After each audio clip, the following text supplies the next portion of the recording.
Sa rrezikshme është puna në temperatura mbi 35 gradë Celsius edhe cilat janë shenjat që tregojnë se organizmi po pson dëmtime nga nxehtësia.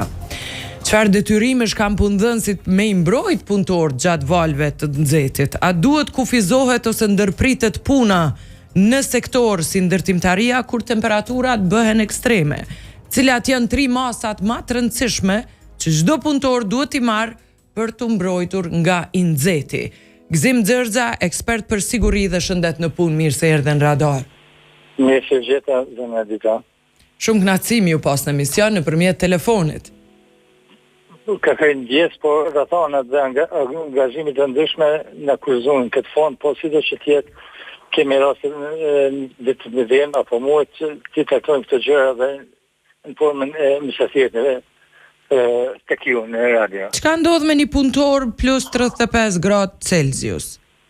Po, Edita, nisëm nga fakti që në formë eksplicite prej mesit të javës së tutje, temperaturat do të psojnë hala ende ngritje, konsideroj që temperaturat mbi 35 gradë kërkojnë një vëmendje të posaçme nga ana e çdo punëdhënësi dhe subjektet tona afaristë në Republikën, në vendin tonë.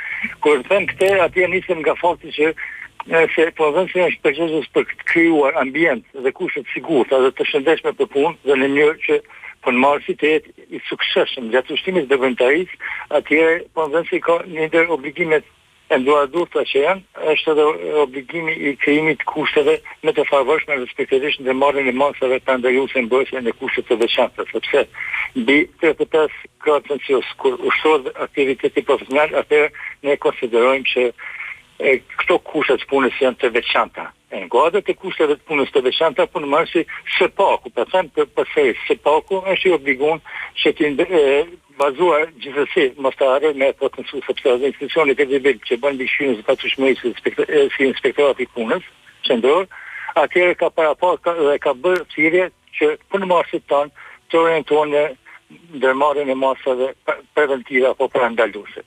Konsideroj që në masat të cilat janë masat e nevojshme, temperatura të lartë, të cilat paraqisin rrezik për shëndetin e punëtorëve, veçanërisht në ato aktivitete që zhvillohen në hapësirat e jashtme, do të thotë në ambiente të hapura. Për këtë arsye nevojitet të sigurohen disa masa kyçe, siç kisha pas dëshirë i potencuar me këtë rast, që janë ujë të mjaftueshëm të pishin për punëmarrësit, me siguri punëdhënësi, pastaj pushime të rregullta në zona të përshtatshme dhe me hije.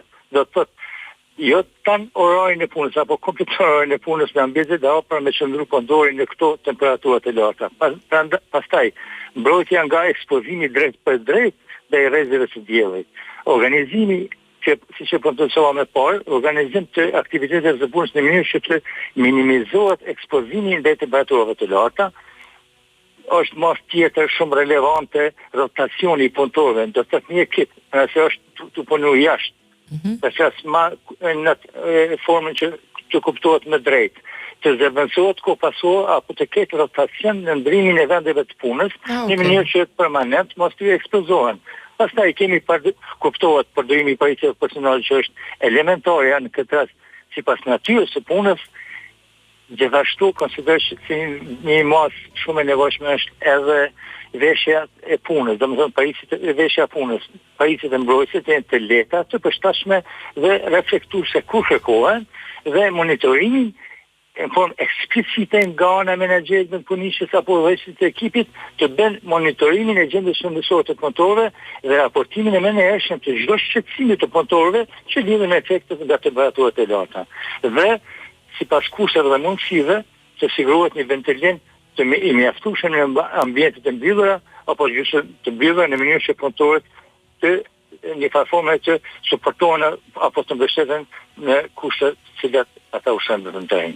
Këto kishin qenë disa nga masat parandaluese mbrojtëse shumë të nevojshme e potencohen fillim bisedës së pari nga prej mesit të javës e tutje, sepse temperatura 35 gradë Celsius paraqisin rrezik për shëndetin e të gjitha angazhuar apo punëmarrësve tanë për subjektet të ndryshme. A ka kompani që e marrin përsipër këtë siguri të punëtorëve ose kujdes?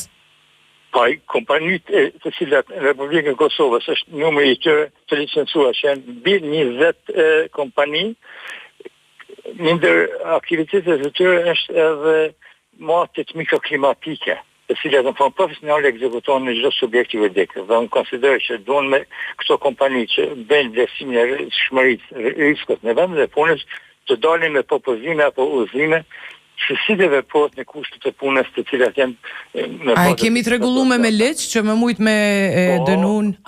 Po, gjithsesi ekziston legislacioni përkatës, siç është ligji i drejtësisë L161 dhe 26 të rregulluara individuale. Vlen të theksohet sa i përket legislacionit ne jemi jashtëzakonisht mirë të pajisur sepse kemi të transpozuar apo të harmonizuar legislacionin e Bashkimit Evropian. Po veç në ngel ta implementojmë në për subjektet tona afarise. Faleminderit shumë.